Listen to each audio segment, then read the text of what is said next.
Today, on A Word on Westerns, Walter Hill. You'd already worked with him in Geronimo. I did, and we got along actually quite well on that. Mm-hmm. But somehow the magic went away on this one. And but he's very good in it. He's a wonderful actor. Mm-hmm. I don't usually even say these things, Rob, but I draw them out. Pull this out of because we're having fun talking. Welcome to A Word on Westerns, where we talk to the greatest Western creators of yesterday, today, and tomorrow.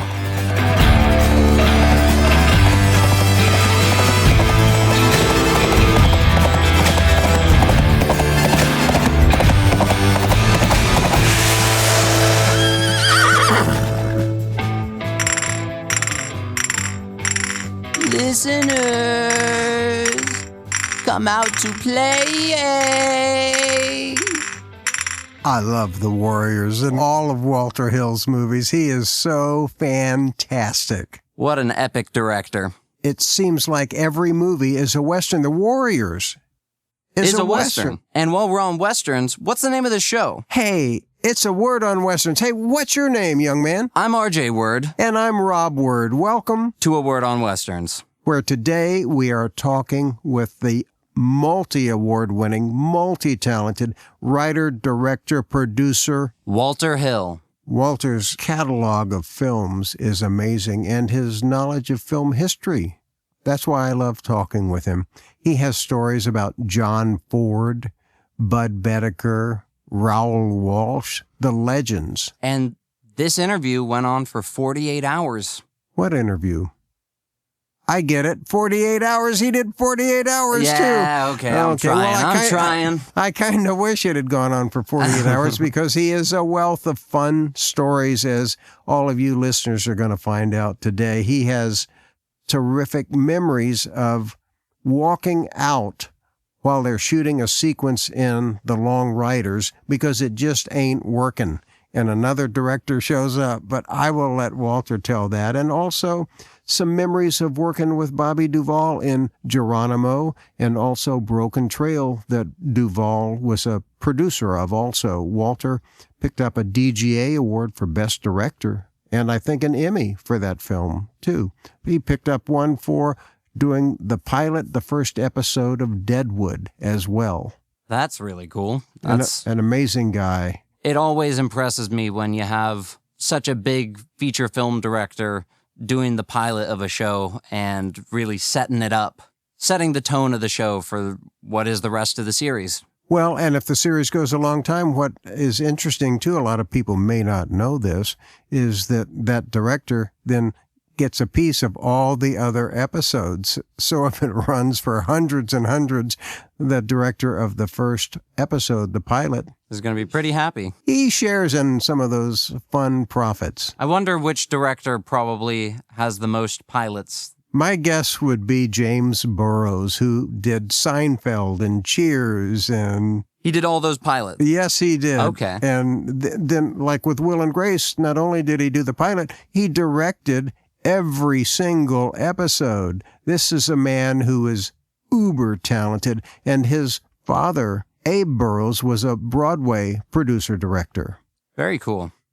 Running in the family. Yes, but he never made a Western, so he ain't coming on this show. We have Walter fucking Hill instead, okay?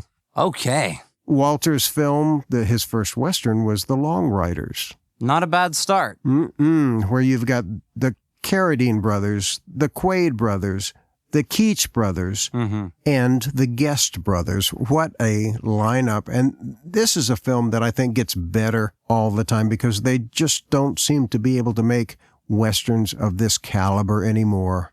And it's a shame. I know Taylor Sheridan is bringing back a love of the West and Westerns with Yellowstone especially, but then 1883, I loved that. It's too bad everybody dies at the end of the first season, but shh, God, everybody's seen that by now. So what, RJ, with the Westerns that you've seen, and you've been exposed to many more than other people your age, yeah, what are some of the ones that mean a lot to you? I would say anything Tarantino has directed, which, as far as Westerns go, in appearance are only The Hateful Eight and Django being one of my favorite Western films of all time.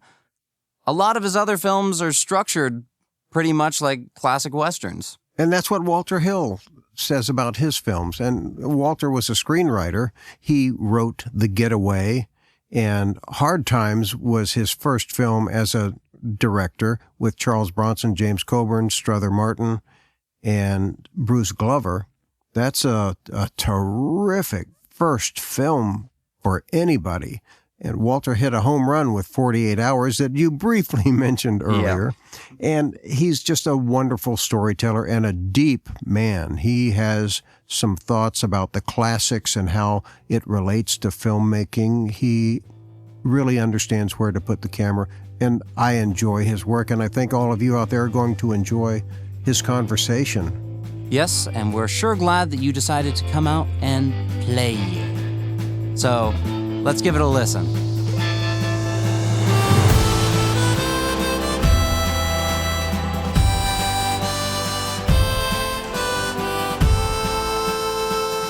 And did you ever meet Ford? I shook hands with him once. I have 3 autographs I have in my years. I wish I'd gotten Hawks, who I've met, but I didn't. I have Lillian Gish, I have John Ford, and I have Kurosawa. Mr. Kurosawa sent me his picture, autographed picture. It was a great thrill to me. Ford, I had been in Peter Bogdanovich's office, and Ford had visited his set on What's Up, Doc. They had taken a lot of pictures of Ford.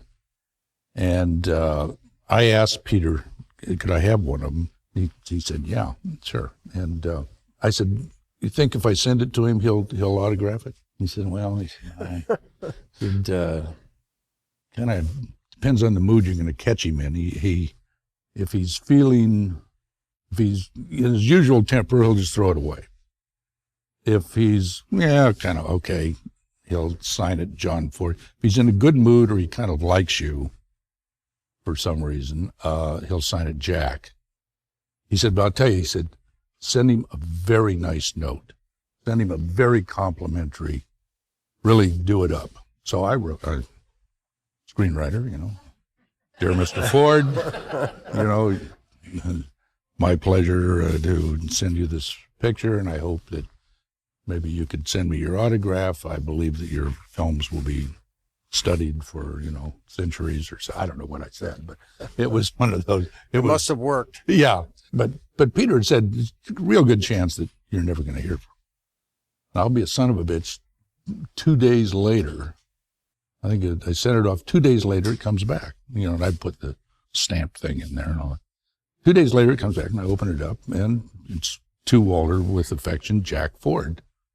So I obviously caught him in a good mood. That's good. And it's there on my wall, so in the office. So.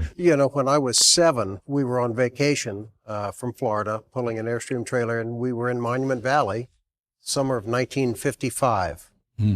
The Searchers. Searchers, yeah. That was... My note from John Ford says, thanks for visiting our set, John Ford. We didn't say Jack. No, he didn't. So, we weren't very close. We weren't very close at the time.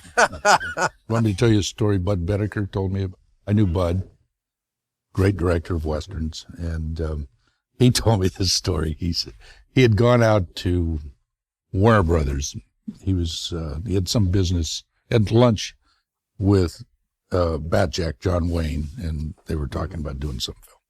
And Wayne says to him, he says, go over to stage 11, or he said, the old man's shooting over there.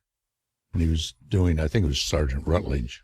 And Bedecker knew Ford. They had been friendly for a number of years. Yeah, Ford had taken Bullfighter and the Lady and hacked that up, right? Yeah, and so anyway, he goes over to stage 11, and he walks in, and there's utter silence, which is rare, as you know, on a movie set.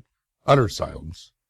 And as Bud said, the entire cast, everybody on the call sheet is sitting there in costume, sitting there quietly in their chairs. They're lighting a shot, but the crew is working very quietly. Ford is sitting Bud thinks, well, this is not the usual atmosphere of motion picture. Anyway, he thinks, what the hell? He walks over and he looks at Ford and says, hey, Jack, how are you? Ford glares at him, looks away. And he says, well, he knows that Ford can't see very well. So he says, it's Bud, Jack, Bud Bedecker. Good to see you. Ford stares at him, looks away. And Bedecker thinks, well, what the hell? And so he walks off the stage, and he's wounded because they're old friends. And so he thinks, Christ, it's 2 o'clock. Ford always quits at 4:30 or some 5 o'clock. He says, I'm going to stand, what the hell, what did I do so wrong that is gotten me treated this way? So he says, I'm gonna hang around. I'll wait for him. His car will pull up outside the stage, and I'll jump in there. So sure enough, 4:45 or something, Ford's car comes up. Ford comes out, and Bedecker goes right over and says, hey, Jack. And Ford looks at him, hey, Bud, how are you? Good to see you, Bud. And he says, well, what the hell, Jack? What was that in there? He said, that. He said, I just didn't want the actors to think I had any friends.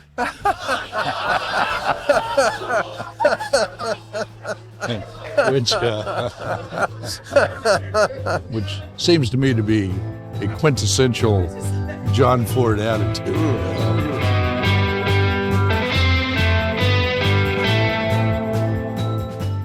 Before I was a director, I got a chance to meet Raoul Walsh. Mm-hmm.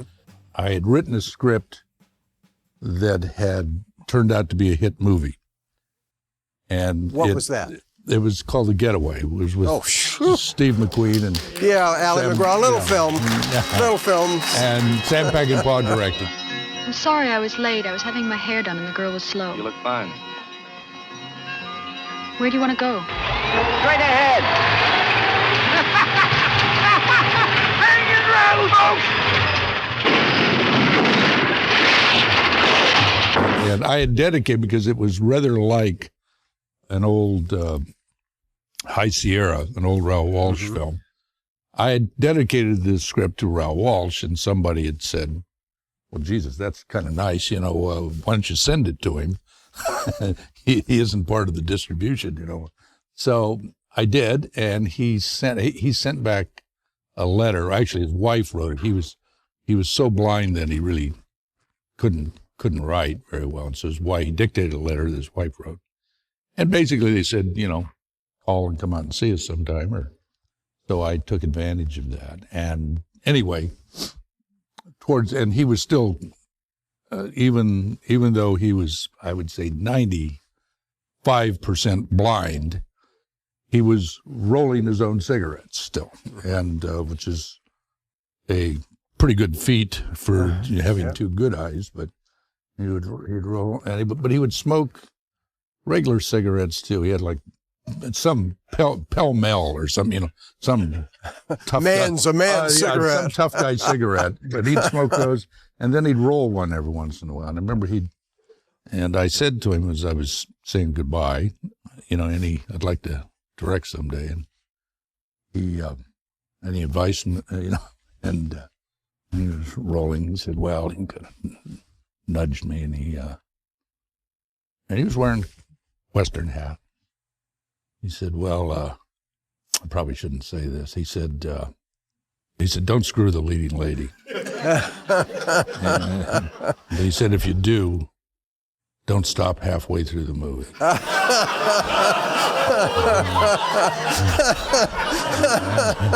And then he said,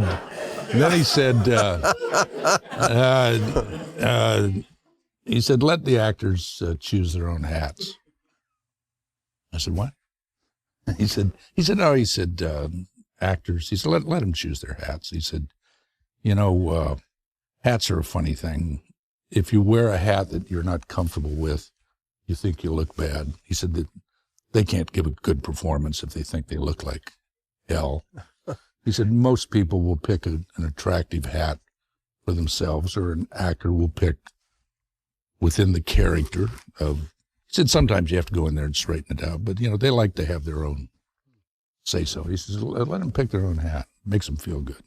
Somebody should have picked Daniel Craig's hat in Cowboys and Aliens, I'll say that, you know. Well, it's not 100, like everything, it's not 100% true. Where's Luster Bayless when you need him, you know? And then the other thing he said is save your money. And I thought, well, that's, you know, kind of Ben Franklin advice or something. But I realized later that it was wiser than I was 30 years old or something, didn't know much. But what he was trying to tell me was it's the only freedom you get. You know, if you don't want to, we're all trying to make a living in all this, and you're trying to do good work. Your ability to turn things down to do things you really want to do is kind of dependent on your financial condition. So if you don't have to be staggeringly well off or anything, but if you have the ability to say no, you're free. You can pursue the dream.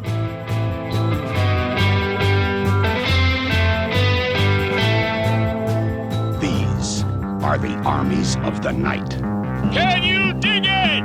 Can you dig it? I just went to a double feature of The Warriors and Streets of Fire, and beautiful prints for both, and the audience went nuts, and they were wearing Warriors jackets that they had made. It was terrific, and you were there speaking, and what was the feeling like? Well, it's kind of amazing, you know, you do something 35 years ago, and people still want to see it. It makes you feel good, I have to admit.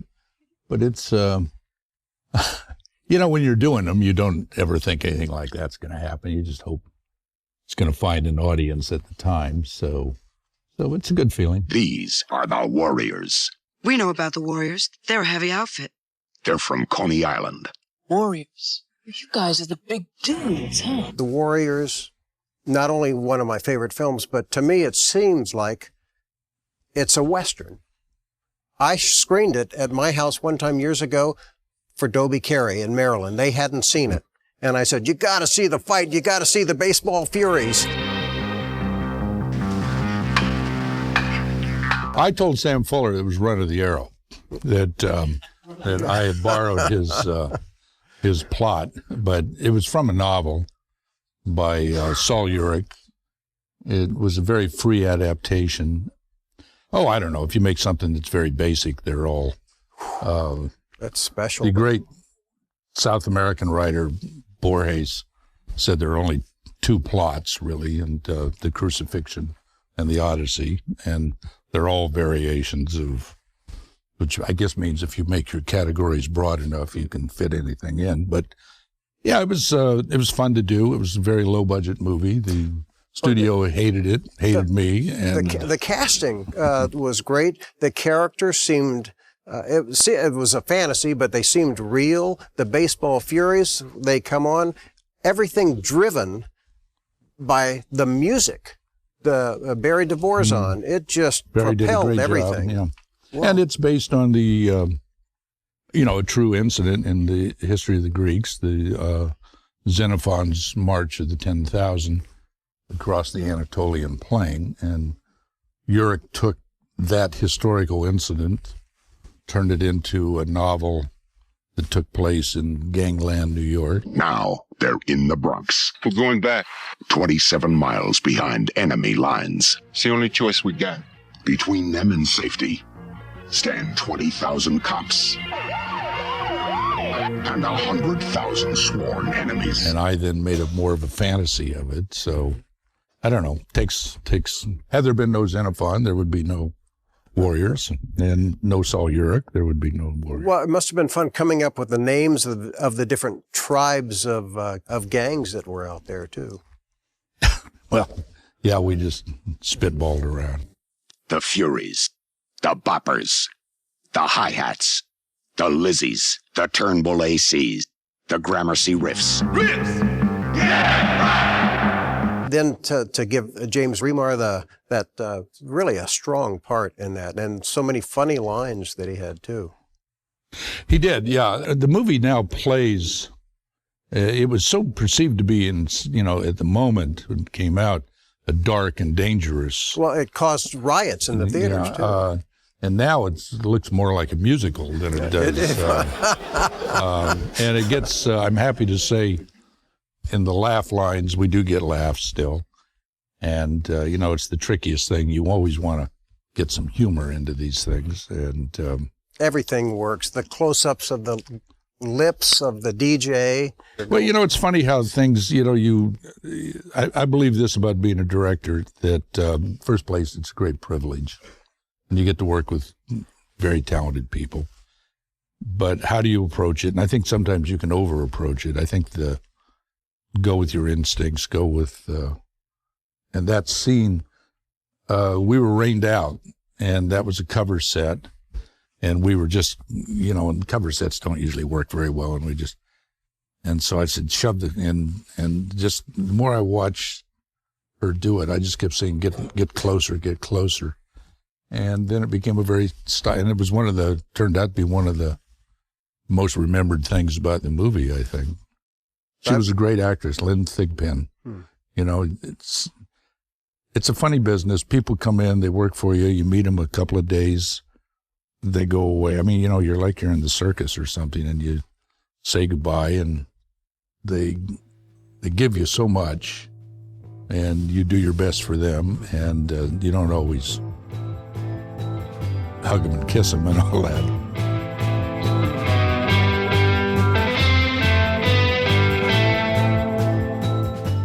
Coming here, listening to you guys talk about what's great to see Stephanie. I usually only see her across 4 tables in a restaurant. And, who's got the A table? I don't know. And she does, deservedly. And but you guys talking about Bob Totten, who I knew years ago, Warren Oates, who was a friend, Dobie Carey, who was in, I think, 3 of my movies. And so, you know, these are old friends. With Westerns, it's a nice feeling when you see familiar faces in the Westerns, because those are the people that are real. We're talking about Ben Johnson and Dobie. Dobie had such a wonderful scene in The Long Riders, where he's in the coach. That was because of Lindsay Anderson. Lindsay introduced me a wonderful director who wrote a book about Ford. And Lindsay and I were friends. He asked me if I knew Dobie. I said no. He said, well, you're like John Ford. You got to talk to Dobie, of course. So he introduced us, and then he took me aside and says, God damn it, you know, write a scene for him in your next movie. So it was The Long Riders, and I did write a scene for him. And we did it a couple of times, but, you know, movies. The Long Riders, that is very unusual for several reasons. It's very realistic, just the locations, the look of it, the dialogue, the relationships. It's so different from the other Jesse James Cole Younger films. And of course, you've got all the brothers playing the brothers in the film. Yeah, it was it's an odd film in a lot of ways. It's not as narrative driven as most Westerns are, and most of the Jesse James things are. It's a pastiche. The brother thing worked out very well. I'd love to tell you that it was my idea, my entrepreneurial genius, but I really didn't have anything to do with it. They had organized themselves, and I think this is something that James and Stacy had been trying to put together for years. Yeah, Jimmy had played Jesse in some off-Broadway play, and he had the rather obvious idea, I guess. He went to Stacy and said, you know, what we ought to do, I'll play Jesse again, and you can play Frank, and all that kind of bit. And they were friends with the Carradines, and the Bridges were going to be in it, but that didn't work out. But we had the Quaids and the Guest brothers. The score, Ry Cooder. It was Ry's first formal score, full score, and it was his first one with me. We've done about 7 or 8 together, and it was a beautiful piece of work that he did. Yeah, very much of a certain time. I mean, to say by that, the roots of the score were very much in that part of the country and that part of the 19th century.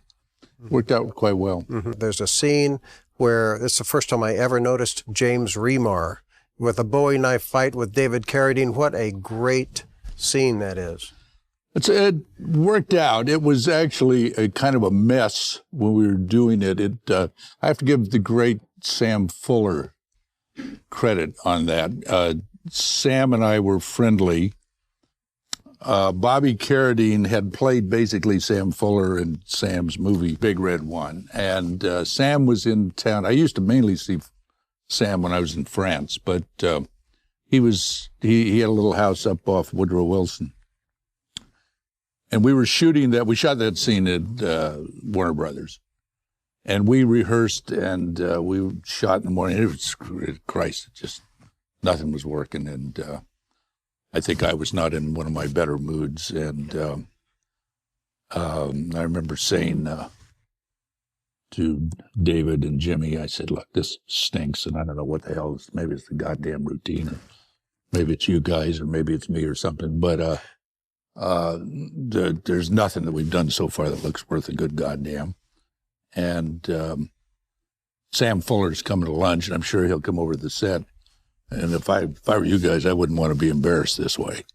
And so we broke for lunch, and Sam and I went off to the Warner Brothers commissary there. Anyway, we came back and said, so I was, well, Sam, we're doing a knife fight here, and we're, he was, and so line everybody up, I yell action, and the two guys almost kill each other. I mean, it's fabulous. They don't miss a trick on the routine. The intensity is great. And they didn't want to look bad in front of Sam Fuller. Did he stay the rest of the shoot? I could have kept him around, absolutely. But there's that great line that Belle Starr has. It says, "I am having a good time." Just the rhythm. That was a nice relationship she had with Cole Younger too, David's character.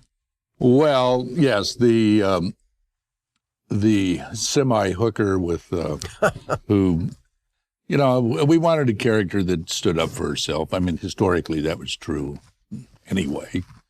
And it worked out. It was a good piece of work, I thought.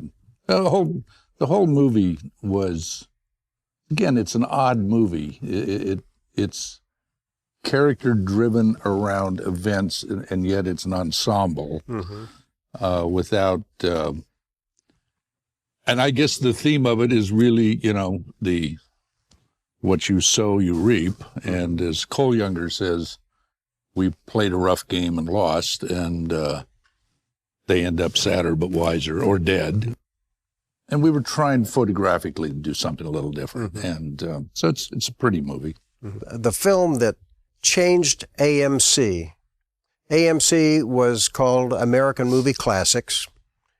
And they decided to do a miniseries, and it was a Western that Walter directed, Broken Trail, with Robert Duvall, and it was so successful that AMC became the home to other programs like Breaking Bad, and it's due to the success of your show. Well, I think it helped. I don't know that. They woke up and said, wow, we're not going to run Lex Barker movies anymore. We're going to be running, new films. Yeah, we shot it up in Canada. It was a bit of a mixed shoot. I think I loved it. I mean, I loved shooting up there, and the Chinese girls were wonderful, and Tom Hayden Church was, he was terrific. He won an Emmy. And I think you won an Emmy too, didn't you, for that? I did. Yes. And so did Mr. Duvall. He's irascible, though. Well, my hesitation about this has to do with Bob and I did not get along very well. So I have great respect for him. You'd already worked with him in Geronimo. I did. And we got along actually quite well on that. But somehow the magic went away on this one. And but he's very good in it. He's a wonderful actor. I don't usually even say these things, Rob, but I draw them out. You pull this out of me. Because we're having fun talking. Listen, I have great respect for him as an actor. We did have a few moments, I will say. Well, I know that you're known for the great action set pieces that you have in all of your movies. And he's known for his pontificating, perhaps, his, it's a different... I don't think that's the word he would use.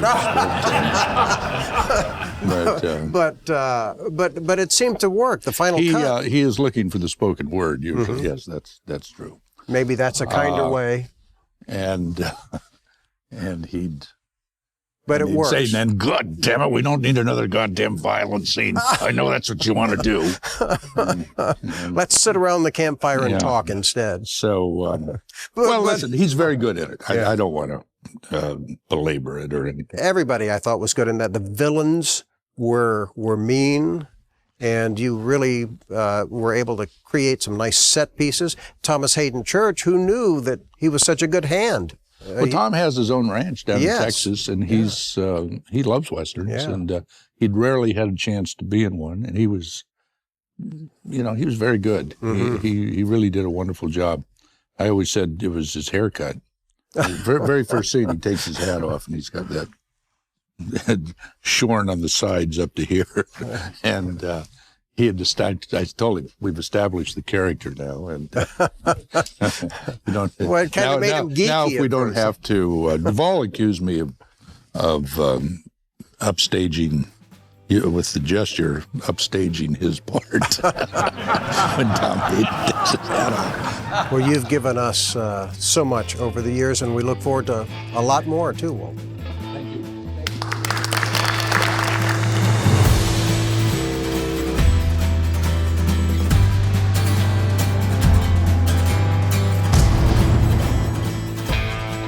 Well, that was fun. Well, he's such an interesting man, and a lot of people don't realize that he's also one of the writer-producers of the big franchise, Aliens. Wow. Yep. I was fully unaware of that. Well, Michael Beck, who was Swan in The Warriors, did an interview with me at the Autry for A Word on Westerns, and validating that, yes, The Warriors is a Western, and talked about his casting, and when he was being cast in The Warriors, and he really wanted that role. I mean, who wouldn't? That movie Everybody said, no, he's a British actor. He can't do this, because he'd done stuff in London. Yeah. But Walter was screening a movie to look at Sigourney Weaver, who was in a movie that Michael starred in called Madman, and he says, I want to see that guy. So that's how Michael Beck got cast in that part. Very cool. What was Walter's original involvement in Aliens? I think he was, if you read the credits, I know for Aliens is story by, and for video game, story by. So he might have been involved. With Alien or Aliens, the Cameron one? The whole franchise he's involved with. So I don't know on the first one what he did. I know as a screenwriter, he wrote The Getaway and 48 Hours and great stuff. Southern Comfort, and everything pretty much that he touches is good. And it was good to have him on the show. Yeah, and it made for a good episode. Thank you. Fascinating. Well, and I hope everybody joins us next time when we talk more about Westerns on A Word on Westerns. Until then, happy trails. If you enjoy what we do here, please take a moment to follow our show and share these interviews with your friends. You can also find A Word on Westerns on Patreon, Facebook, and YouTube. Thank you, and see you next week on A Word on Westerns.